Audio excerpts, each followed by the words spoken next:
This is Delhi. Please stand by for our next program. This is All India Radio. In our national program of talks tonight, we bring you a panel discussion entitled Medical Tourism, India's Footprint. The panelists are Dr. Arvind Vaid, Senior IVF Surgeon, Dr. Ashutosh Misra, Leading Plastic Surgeon, Dr. Mohammad Afzal Siddiqui, CEO of a medical tourism company, and Raji Nair, media personality, who initiates and moderates this discussion. Medical tourism, India's footprint. Is our presence in this very lucrative sector growing or dwindling? Are we poised on the cusp of an exponential growth post the pandemic? These are some of the questions I will be seeking answers for from our very esteemed panel here.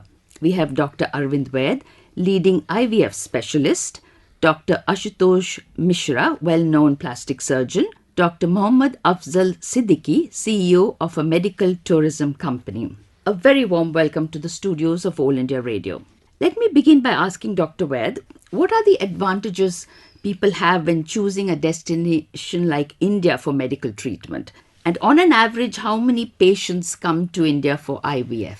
So there are many things which will influence the decision. Influencing the decision for patients. There are some procedure which is not available in many countries, like poor countries like Bangladesh, Nepal. So they are coming for those procedure. And the second factor is the cost factor. So there are many countries where the cost of the procedure are very high. So they are coming to India for low cost treatment.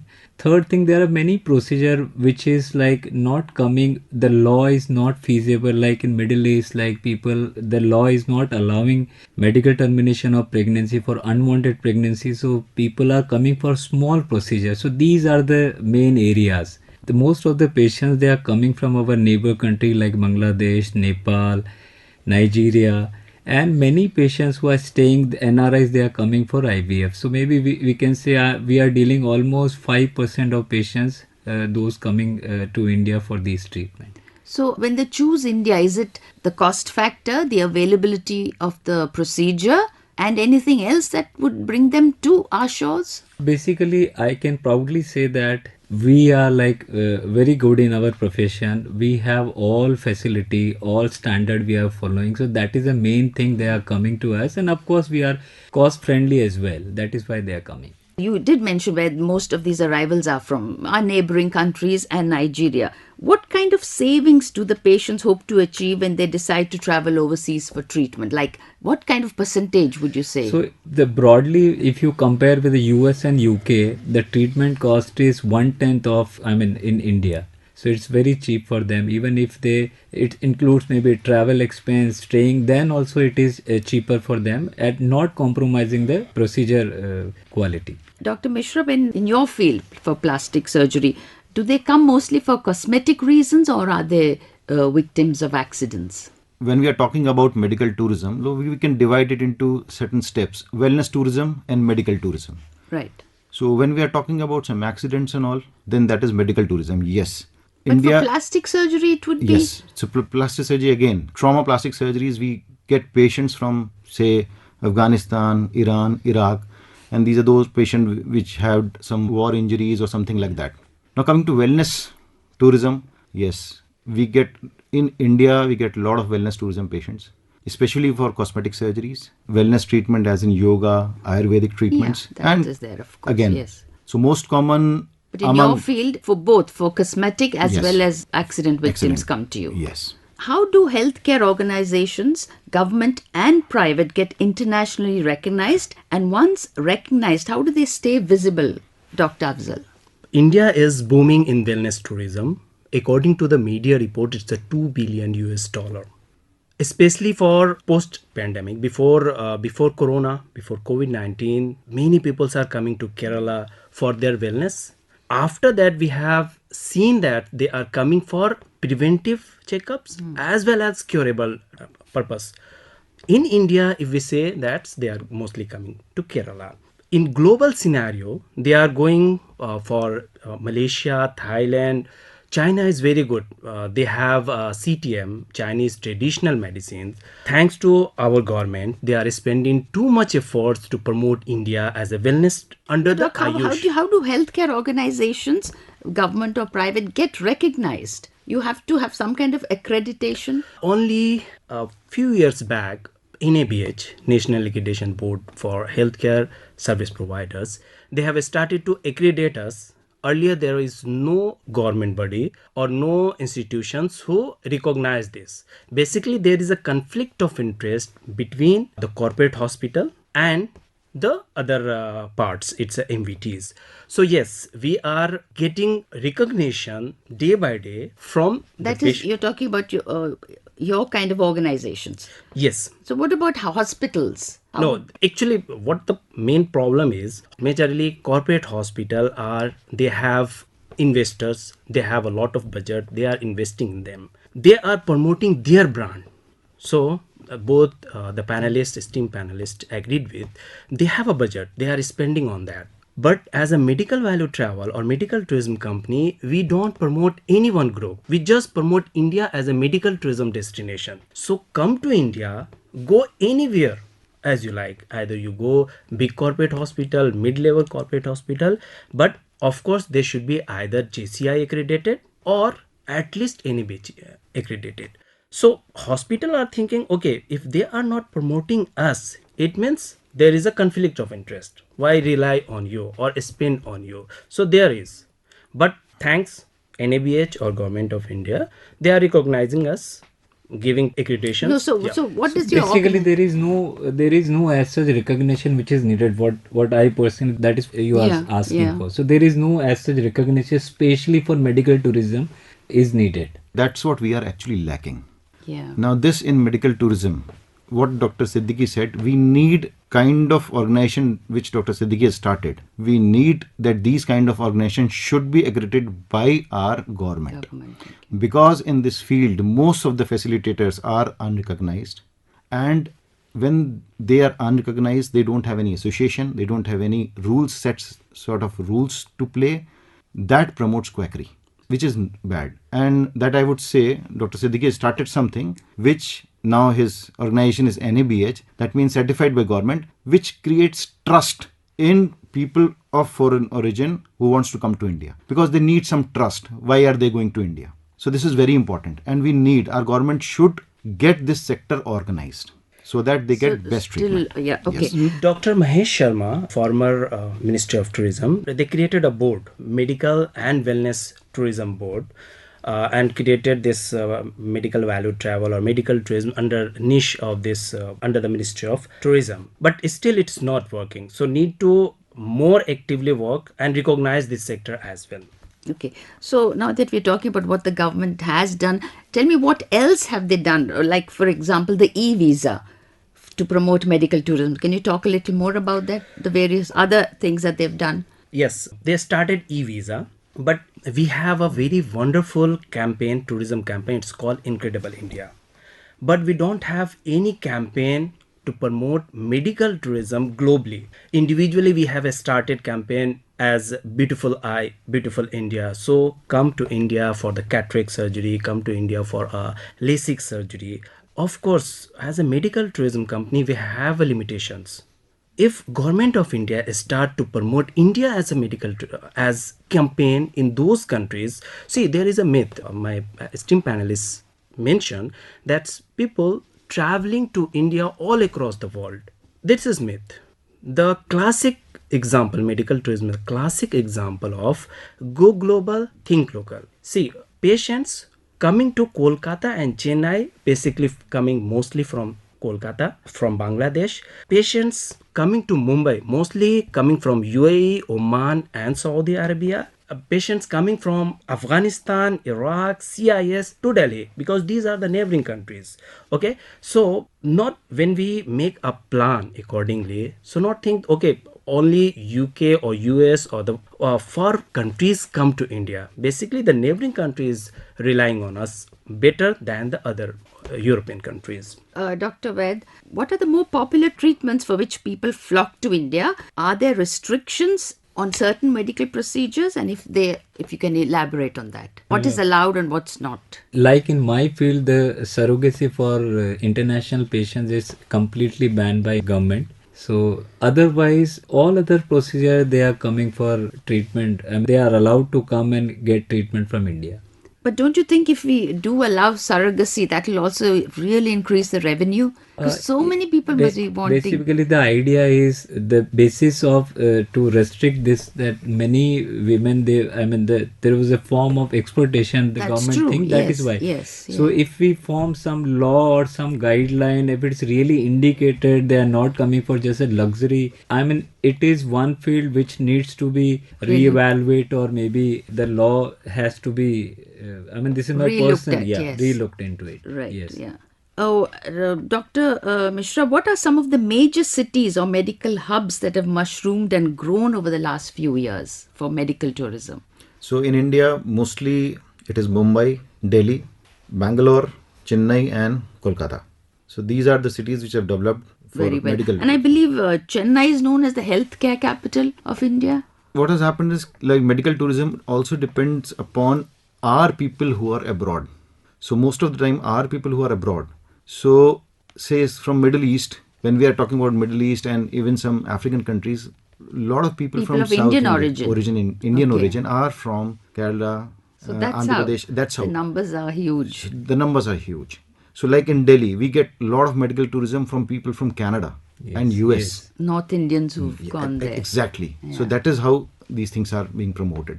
So we are still the diaspora that keeps coming back, not so much foreigners, is it? Again, we can divide into two. Yes, we have a lot of NRIs who come back to India. So that solves two purposes. They are back home to visit their loved Family. ones and family, plus they go for a purpose. Mostly a wellness treatment or some medical treatment as well. In developed countries, some of these treatments, cosmetic surgery treatments that is not covered under insurance, is much cheaper here in India. So they come along. Yes, we get a lot of people who are of foreign origin who come for mainly cosmetic surgeries to India because The insurance doesn't cover it. insurance doesn't cover it. The quality of treatment is as good as we are getting there in their country. Plus, we can get it at a early time. Early dates are available here in India. A better treatment at a less cost. Dr. Vaid, can you tell us some of the more advanced technologies that can be used to improve the outcomes and reduce costs, which we may still not have implemented? Are you talking about my field?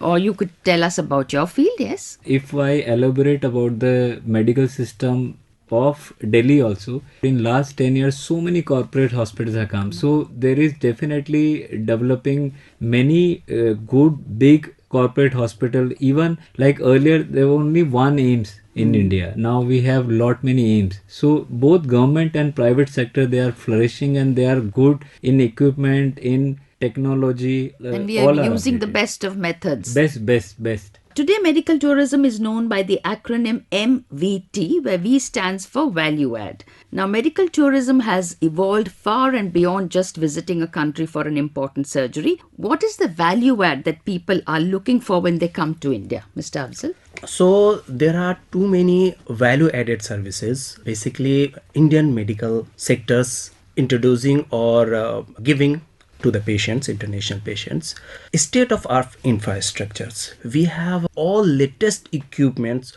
the developed nation has, we have already here. We have PET scan, we have 16 Tesla MRIs, latest equipment for IVF. So anything we can imagine which is available in the world we have. So primarily they are coming for the latest technology and infrastructure. Secondly, they are coming for the value that is doctors are giving to them. So our result, or you can say the infection rate, is less than 1 point in all the sectors, in the major sector as well, liver transplant, kidney transplants. So there is no threat, there is no harm to them come to India. Of course, cost is there, and the value is we have, especially we India as a continental. So if they want to come for surfing, they come to India, to Mumbai. If they want to snowfalls, Shimla and Kashmir. So all the things they are thinking, they come to here. So for the treatment we are the best, or for other luxury services we are also historical places, etc. So all these things we are adding the value to their day-to-day life for the patients. apart from the accommodation and transportations. Wellness quotient has rapidly become crucial and increasingly gaining global traction. What is India doing to promote alternative medicines like Ayurveda and yoga, Panchakarma and rejuvenation therapy that promote wellness quotient? Dr. Misra. So again, India on the world map is seen as the birthplace of yoga, and people have trust here and Ayurveda. So it has been long that people are coming to India for seeking Ayurveda help and all. The only thing now, the Ministry of Ayush, they have started promoting it the world level, but we need further promotion from our government for this particular thing. We can be a primary traveler directly coming to some yoga center or some Ayurvedic center or Panchkarma center. And sometimes we are secondary travelers. So we are traveling. Say I am traveling to Kerala and there it is famous for its Panchkarma and everything. And I get that facility also. So at the world level, our government should have a trusted portal that should promote those things so that people directly come as a primary traveler to attain these facilities. That we need from our government. And also maybe a process by which these Ayurveda and Panchakarma centers can be accredited. This is also a and very recognized. important point. So accreditation at this level is very minimal. There are only very few centers which are trustworthy Yes, of giving a better treatment. Yeah. All these organizations are actually not controlled. Controlled, yes. And that is a big sector which will draw in a lot of people if it's well Organized. Right. Let's look at some of the allied industries that have shown a huge spurt in growth because of medical tourism. Would any of you like to comment on what are the industries that have grown along with this? Yeah, always. I mean, whatever sector is growing, they usually expanded wings come along the other sector also. Like as my colleague said, like people are coming for tourism purpose, not only for medical along with, like in my field, I mean, we are not dealing sick patients. So they are coming for a routine treatment. So they are coming for fertility treatment. So they usually combine things with a routine tourism purpose. Like patients coming from Bangladesh, they are invariably going to Ajmer Sharif. So these are the normal things. So the hospitality sector is also growing along with the transportation sector is also growing. So all are interrelated, interconnected. So all along with the medical tourism, all these department and sector, they are also growing. So it's a big platform opportunity for employments also. Right. And we have young people as translators. Yes. Yeah, From they, of So course. medical tourism brings a small ecosystem with it. Yeah. Just for example, a hospital is giving a medical tourism facility. Around the hospital, you will see number of hotels growing in, number of dormitories growing in to accommodate those patients and those patients' relatives. Then number of restaurants of their origin From their getting. own country Yes, you you're getting Afghanistani cuisines, you're getting Bangladeshi cuisines around those. So a small ecosystem develops, and then facilitators develop, who we call as interpreters, who know their language and they help to bridge between the patient and the doctor. So the whole ecosystem develops. Very true. Many students are doing these jobs as a translator. Translators, Many right. from Russia, many from other countries as well. Now, India has also a very dynamic telecom industry and that has revolutionized the connectivity and the way Indian consumer has availed of the various services, including telemedicine and other remote healthcare services.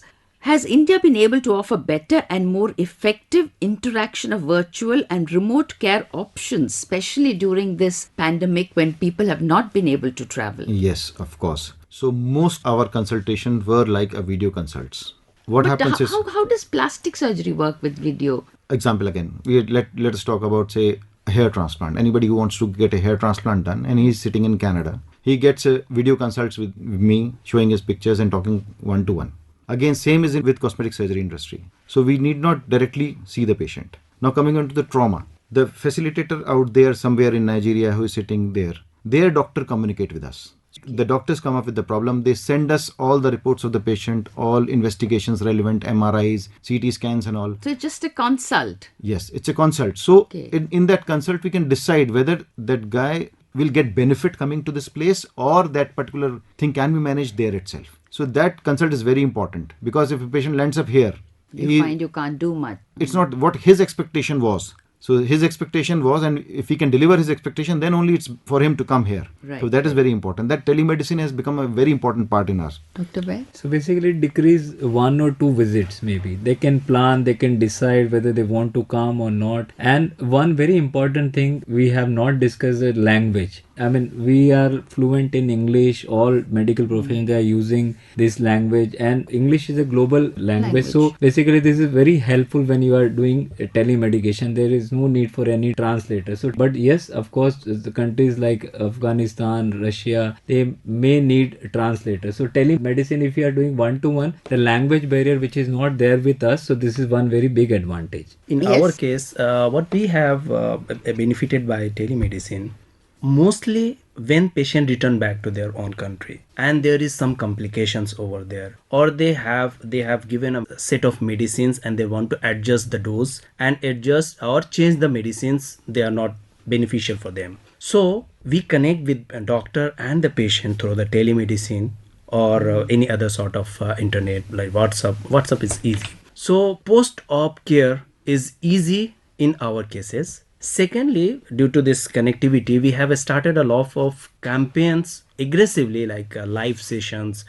Doctors started e-CMEs, doctors training for the doctors over the internet. So as a medical tourism company, we get benefited out of that to care them post-op mostly. We were talking about trustworthy healthcare ecosystem for medical tourism. How can we further improve it? And one of you had mentioned that we have different rates for Indians and for foreigners. Now, I want to comment on that. Is that fair? So that is what we need in this sector.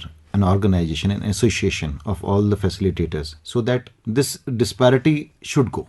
It should be very transparent. Like Dr. Siddiqui said, he has in company, and if they display online that these are the rates for these such and such medical treatments, so they are transparent about it. Yeah, wherever you are from, they are transparent about it. But now, because this is not organized, every hospital has a different rate, and that is bad for us actually, because that a patient who comes and asks for a treatment cost at a certain hospital, gets certain other cost at a different hospital, they lose trust. So the insight about is maybe that hospital is cheating, that is not. So importance is all the hospitals should have a similar rate for medical tourism, and they should have similar certification also. Like NABH certification is very common in India. JCI is not that very common in India. That's expensive to get. Yes, it is expensive, and it is more internationally known internationally. Only 10 hospitals in Delhi have JCI, but we have like more than 200 for NABH. So it's the government of India which should popularize NABH, their national accreditation, to foreign countries, that we are equally good as JCI. Then those people will trust these hospitals. So that is very important. Some regulation is needed. Definitely basically. needed. Huh? Some markup price is fair. I mean, we are charging different to visit Taj Mahal also. There is a different rate. So that's okay. But that is regularized by government. So if regulations is there, standardization is there, it's fine. But of course, as Dr. Ashutosh said, it should not be like a disparity is not too much, and it should not be like charge from a same procedure for a different charge from a different patient. So basically, as both panelists mentioned, there should be a capping. So what we are saying, that if there is one group of the hospital who is very big, or the 5-star hospital, their cost will of course different for the Indian patients as well. For the other hospital, it's a B category or C categories. Okay, so capping should be there, and most of the 5-star hospitals are doing, they have a fixed rate for all the procedure. They have a fixed rate. The problem is those who is single-handed hospital. So they have some problem from their side. But for the major group or corporate hospital, they don't have. They have a fixed charges, and giving or taking some extra money is also because we are adding the values. As panelists mentioned, that if we are spending more money to seeing the Taj Mahal, there is no differences between Indian. When you see the Taj Mahal, the visualize is same, but we are charging extra for the foreign patients. So capping should be, but justified. We also have a lot of touts and middlemen working between the hospitals and the patients. And maybe they don't even come under the purview of these organizations who are certified to do that kind of work. And they bring in a lot of discredit to the whole system. What is your comment on that? And what do you think is being done to negate all that? in any field, I mean, some regulation is needed, whether any, so because it's a question of our reputation, so it spoil our reputation if such things are happening. Many touts, they are just coming and they are asking for some Cutbacks. percentage, and which is very bad in our industry. So it should be regularized at some, or I mean, penalized, or some restriction through law. Doc, any comment So on that? more and more companies, when they come into medical tourism, now this lower level of problems will get solved because we are unorganized. Yes. Anybody, even a taxi driver who drives a foreign tourist from airport, will bring you to the clinic just if he hears them saying that they want to get something done. So this is bad. So more and more organization of medical tourism, or a portal from Government of India, so people will come directly to that portal and they'll be received in India by a proper people. Yeah. And this unorganized sector will go down, or they'll go into an organized sector. So basically, it's a matter of trust. Okay, what I'm saying that we are saying that we are not recognized. It's not, this industry, medical value travel, is not recognized by large or small, by the hospital and the governments. So that's why we don't have anybody who can regulate us. So any person who have a one patient come to the scenario and tell, okay, I have started this company. So we have to take a model. In pandemic, we have seen that Malaysia, Turkey, Thailand, they have adopted new models. Okay, they have started recognizing all the sectors, and they have promoting their country aggressively. I missed the point you asked me earlier about the e-visa. They have eased the visa. You just come. Dubai also done. They have a board that Dubai Health Authority, Malaysia Healthcare Travel Council, same Turkey has their councils. So when we recognize them, then hospital respect their recognition. So they will say, okay, I will work only those groups who have recognized.